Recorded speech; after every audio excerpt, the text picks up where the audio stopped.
Assalamualaikum warahmatullahi wabarakatuh. Sobat pecinta Quran, saya akan membahas tentang surah Al-Isra ayat 4-7 dan kaitannya dengan situasi terkini Perang Israel dan Palestina. Surah Al-Isra adalah surah ke-17 dalam Al-Quran yang terdiri dari 111 ayat.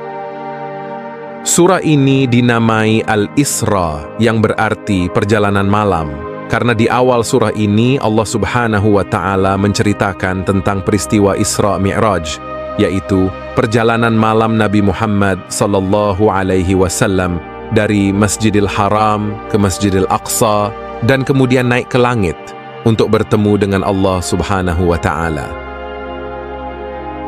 Dalam video ini saya akan menjelaskan tentang apa isi dan makna dari ayat 4-7 surah Al-Isra yang menjelaskan tentang 2 kali kerusakan dan penaklukan yang akan dilakukan oleh Bani Israel di muka bumi, dan 2 kali pula mereka akan ditaklukkan oleh musuh-musuh mereka yang kuat. Bagaimana ayat-ayat ini berkaitan dengan situasi kekinian yang menunjukkan bahwa ayat-ayat ini mengandung berita yang benar dan pasti terjadi, sebagaimana yang telah diungkapkan oleh Allah Subhanahu wa Ta'ala dalam Al-Quran sejak 15 abad yang lalu? Apa implikasi dan pelajaran yang dapat kita ambil dari ayat-ayat ini sebagai umat Islam yang harus menyadari, bersatu, berpegang teguh, bersabar, dan berharap kepada Allah Subhanahu wa Ta'ala? Jika Anda tertarik untuk mengetahui lebih lanjut, silakan tonton video ini sampai habis. Jangan lupa untuk like, komen, share, dan subscribe channel saya. Dalam surah Al-Isra, Allah Subhanahu wa Ta'ala juga menyampaikan berbagai macam hukum, kisah, nasihat, dan peringatan bagi umat manusia, khususnya umat Islam dan Bani Israel. Salah satu bagian yang sangat menarik dan relevan dengan situasi terkini adalah ayat 4-7 yang berbunyi, "Dan kami tetapkan bagi Bani Israel di dalam kitab, sesungguhnya kamu akan membuat kerusakan di muka bumi ini 2 kali, dan sesungguhnya kamu akan berlaku sombong dengan kesombongan yang besar. Maka apabila datang janji Allah untuk mengerjakan yang pertama di antara keduanya, kami datangkan atasmu hamba-hamba kami yang mempunyai kekuatan yang hebat. Maka mereka merambat masuk ke dalam rumah-rumah.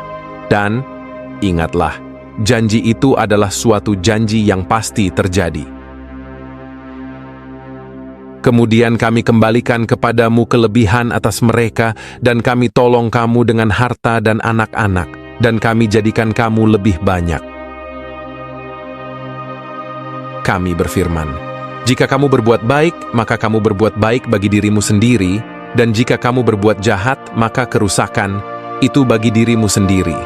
Maka apabila datang janji Allah untuk mengerjakan yang kedua, kami datangkan mereka untuk menghinakan wajahmu dan untuk masuk ke dalam masjid sebagaimana mereka masuknya kali yang pertama, dan untuk menghancurkan apa saja yang mereka dapat dengan hancur luluh." Apa isi dan makna dari ayat-ayat ini, Sobat Quran? Mari kita simak penjelasannya.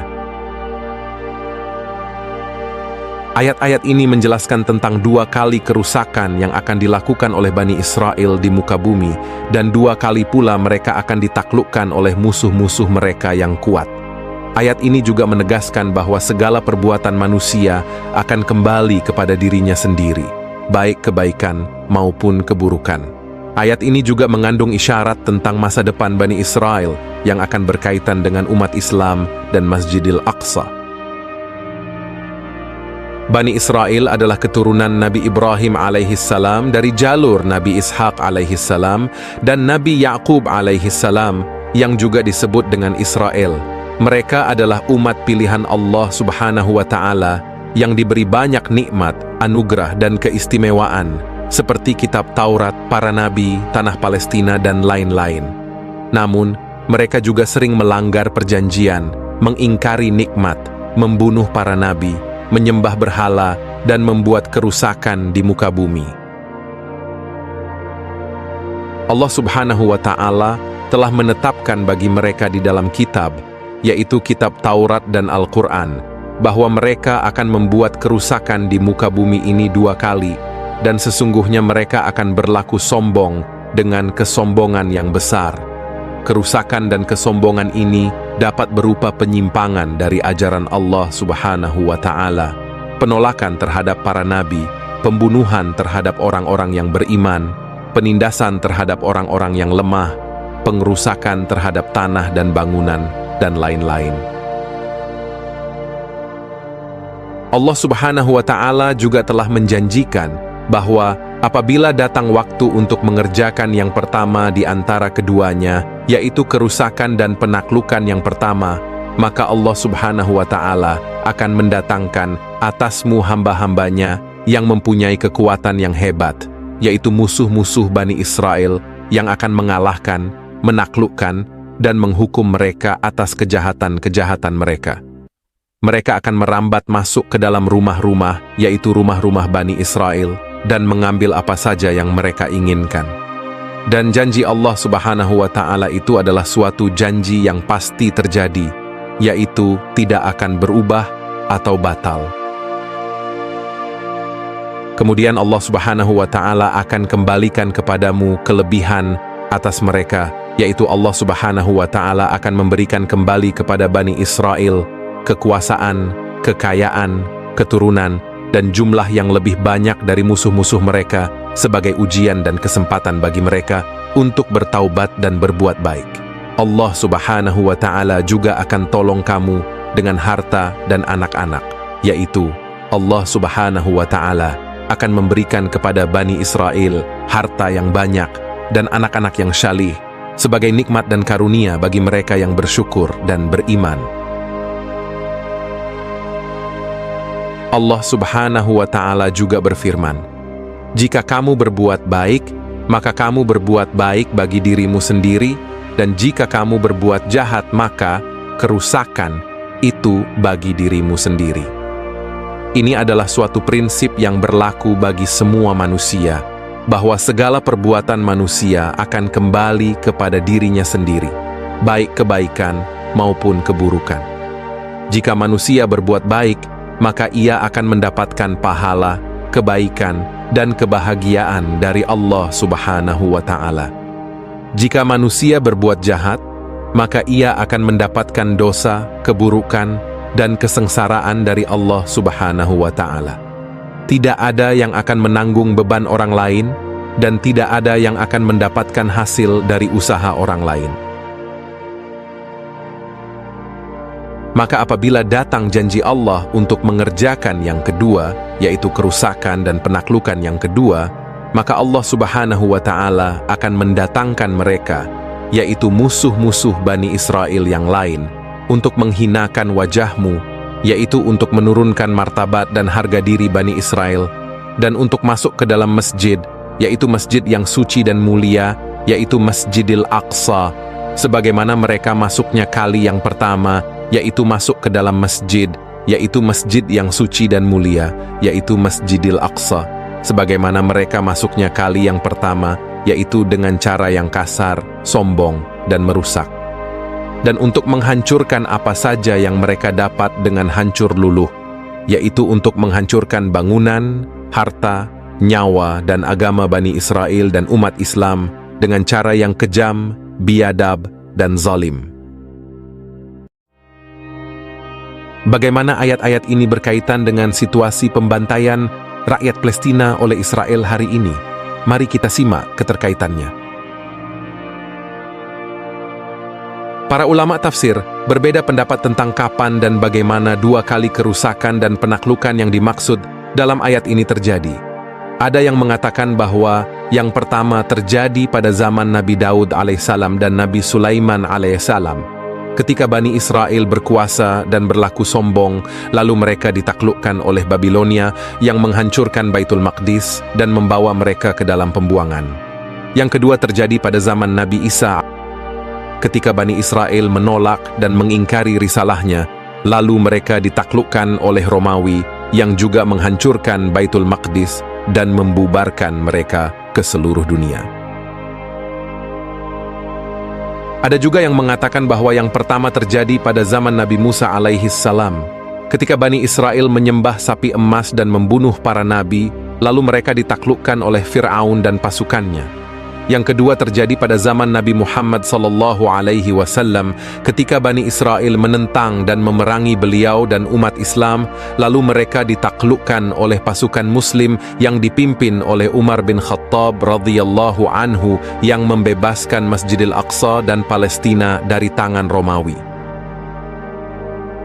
Ada juga yang mengatakan bahwa yang pertama terjadi pada zaman Nabi Muhammad SAW seperti yang telah disebutkan sebelumnya, dan yang kedua akan terjadi pada akhir zaman ketika Bani Israel akan kembali berkumpul di tanah Palestina dan mendirikan negara Israel yang merupakan negara Zionis yang melakukan banyak kerusakan dan penindasan terhadap umat Islam dan rakyat Palestina. Mereka juga akan berusaha untuk menguasai Masjidil Aqsa dan menghancurkannya, lalu mereka akan ditaklukkan oleh pasukan Muslim yang dipimpin oleh Imam Mahdi dan Nabi Isa alaihissalam, yang akan membunuh Dajjal dan mengembalikan keadilan dan kedamaian di muka bumi. Pendapat terakhir ini lebih sesuai dengan situasi kekinian, yang menunjukkan bahwa ayat-ayat ini mengandung berita gaib yang benar dan pasti terjadi, sebagaimana yang telah diungkapkan oleh Allah Subhanahu wa Ta'ala dalam Al-Quran sejak 15 abad yang lalu. Ayat-ayat ini juga mengajarkan kepada kita bahwa Allah Subhanahu wa Ta'ala adalah Maha Kuasa dan Maha Bijaksana, yang mengatur segala urusan di langit dan di bumi, dan yang menepati janji-janjinya kepada hamba-hambanya yang beriman dan bertakwa. Situasi kekinian yang kita saksikan sekarang adalah situasi yang sangat mirip dengan yang digambarkan dalam ayat-ayat ini. Kita melihat bagaimana Bani Israel atau Israel telah mendirikan negara mereka di tanah Palestina, yang merupakan tanah suci dan pusaka umat Islam, dengan cara yang tidak sah, tidak adil, dan tidak manusiawi. Mereka telah mengusir, membunuh, dan menzalimi rakyat Palestina yang merupakan saudara seiman kita dengan berbagai macam kekerasan, kekejaman, dan kebiadaban. Mereka juga telah mengancam, menyerang, dan merusak Masjidil Aqsa yang merupakan masjid ketiga yang paling mulia bagi umat Islam dengan berbagai macam senjata, provokasi, dan penghinaan. Kita juga melihat bagaimana Bani Israel atau Israel telah berlaku sombong dengan kesombongan yang besar, dengan mengklaim bahwa mereka adalah umat pilihan Allah Subhanahu wa Ta'ala, yang memiliki hak istimewa dan kekebalan atas tanah, harta, dan nyawa orang lain. Mereka juga telah menolak dan mengingkari Al-Quran, yang merupakan kitab terakhir dan sempurna dari Allah Subhanahu wa Ta'ala, yang mengkonfirmasi dan menyempurnakan kitab-kitab sebelumnya, termasuk kitab Taurat yang mereka klaim sebagai kitab mereka.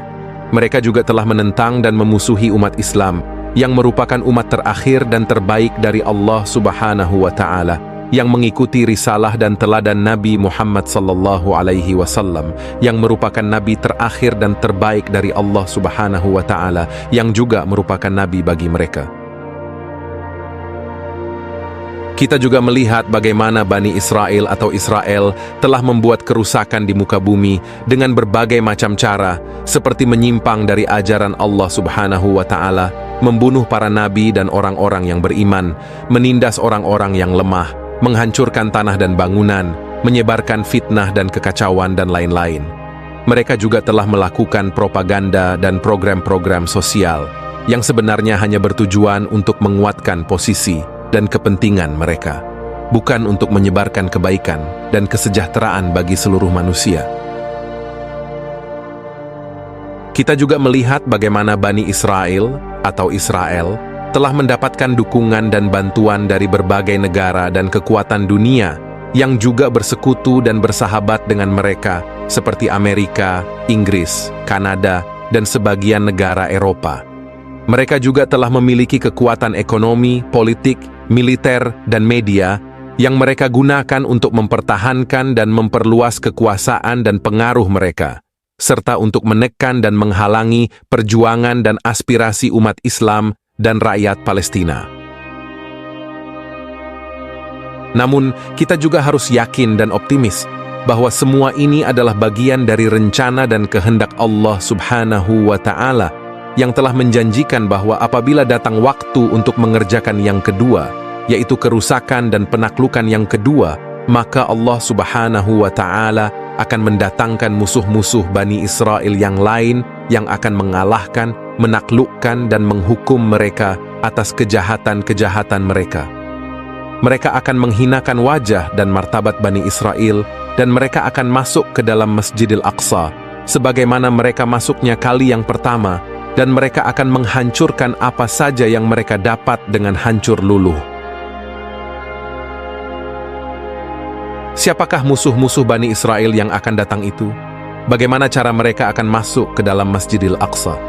Apa yang akan mereka hancurkan? Mari kita simak penjelasannya di bagian selanjutnya. Musuh-musuh Bani Israel yang akan datang itu adalah pasukan Muslim yang dipimpin oleh Imam Mahdi dan Nabi Isa alaihissalam, yang merupakan pemimpin dan penolong umat Islam pada akhir zaman. Imam Mahdi adalah seorang laki-laki dari keturunan Nabi Muhammad sallallahu alaihi wasallam yang akan muncul di Mekah dan diikuti oleh umat Islam dari berbagai penjuru dunia, yang akan berjuang melawan kezaliman dan kekufuran, dan yang akan mengembalikan keadilan dan kedamaian di muka bumi. Nabi Isa adalah Nabi dan Rasul Allah yang telah diangkat ke langit oleh Allah dan yang akan turun kembali ke bumi di akhir zaman untuk membantu Imam Mahdi dan umat Islam dan untuk membunuh Dajjal dan pengikut-pengikutnya yang merupakan fitnah dan musuh terbesar umat manusia. Cara mereka akan masuk ke dalam Masjidil Aqsa adalah dengan cara yang mulia, syar'i, dan heroik. Mereka akan menghadapi dan mengalahkan pasukan Israel dan sekutu-sekutunya yang akan berkumpul di Baitul Maqdis untuk memerangi umat Islam. Mereka akan membebaskan Masjidil Aqsa dan Palestina dari cengkeraman Israel dan Zionisme, dan mereka akan menegakkan syariat Allah Subhanahu wa Ta'ala di tanah suci tersebut. Mereka akan memuliakan dan menghormati Masjidil Aqsa dan Baitul Maqdis, yang merupakan tempat yang bersejarah dan berkah bagi umat Islam dan umat sebelumnya. Apa yang akan mereka hancurkan adalah apa saja yang menjadi simbol dan sumber kekuatan dan kejahatan Israel dan Zionisme. Mereka akan menghancurkan tembok-tembok, pagar-pagar, pos-pos, dan benteng-benteng yang dibangun oleh Israel untuk mengisolasi dan mengontrol Masjidil Aqsa dan Palestina. Mereka akan menghancurkan senjata-senjata, kendaraan-kendaraan, pesawat, dan rudal-rudal yang digunakan oleh Israel untuk menyerang dan membunuh umat Islam dan rakyat Palestina. Mereka akan menghancurkan bangunan-bangunan, monumen-monumen, dan lambang-lambang yang dibangun oleh Israel untuk menunjukkan kekuasaan dan kesombongan mereka, seperti Kubah Syakhrah, Menara David, dan bendera Israel. Apa implikasi dan pelajaran yang dapat kita ambil dari ayat-ayat ini sebagai umat Islam yang harus menyadari, bersatu, berpegang teguh, bersabar, dan berharap kepada Allah Subhanahu wa Ta'ala? Mari kita simak selanjutnya.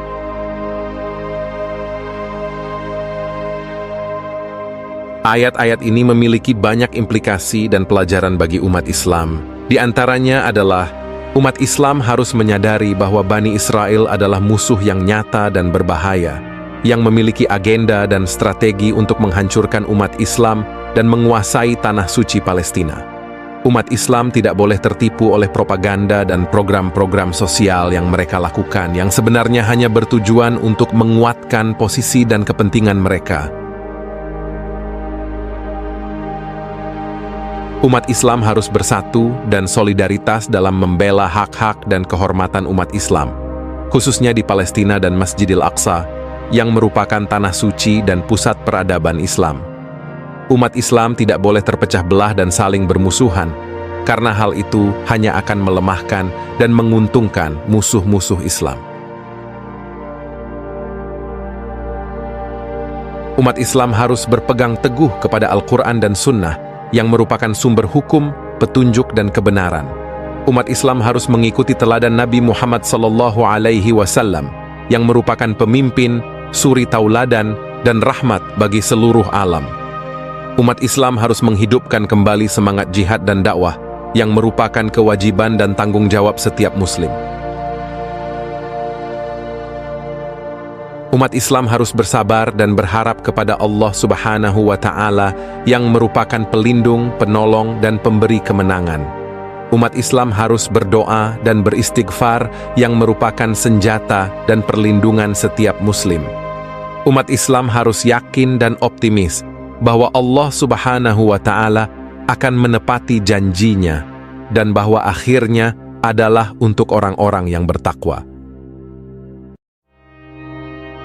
Demikianlah penjelasan kami tentang surah Al-Isra ayat 4-7 dan kaitannya dengan situasi terkini Israel-Palestina. Semoga video ini bermanfaat dan menambah wawasan kita tentang Al-Quran dan realita. Jika Anda memiliki pertanyaan, saran, atau kritik, silakan tulis di kolom komentar. Jika Anda suka dengan video ini, silakan like, comment, share, dan subscribe channel kami. Terima kasih. Wassalamualaikum warahmatullahi wabarakatuh.